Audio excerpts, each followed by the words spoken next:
नमस्ते भाई लोग, डेली न्यूज़ भोजपुरी में आप लोगों का स्वागत है। खेसारी लाल यादव का जो सॉन्ग आया था सारेगामा हम भोजपुरी पर, जिसने मात्र 1 घंटे में 1 मिलियन व्यू का रिकॉर्ड क्रॉस कर चुका है। और यहाँ पर देख सकते हैं, यहाँ पर स्क्रीन पर सारेगामा हम भोजपुरी ने भी ये पोस्टर लॉन्च कर दिया है, जो बहुत सुपर डुपर हिट सॉन्ग लग रहा है धमाल मचे। भाई लोग इस गाने को पूरा से पूरा शेयर करें और इस गाने को जल्द से जल्द भाई लोग ट्रेंडिंग में लाओ और इससे 1 नंबर ट्रेंडिंग पर ट्रेंड कराना है इस सॉन्ग को। खेसारी लाल यादव का सॉन्ग ड्रीम, जो बहुत सुपर डुपर हिट जाएगा। ये सॉन्ग अक्षरा और खेसारी ने एक साथ गाया और मेन लीड रोल में भी वही लोग हैं।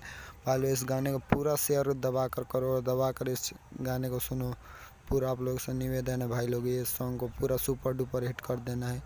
और भाई लोग डेली न्यूज़ भोजपुरी से जुड़ जाएं ऐसे ही न्यू खबर देखने के लिए। आपसे बेल आइकन दबाकर सब्सक्राइब कर दे इस चैनल को, आपसे निवेदन है। और इस गाने को पूरा शेयर कर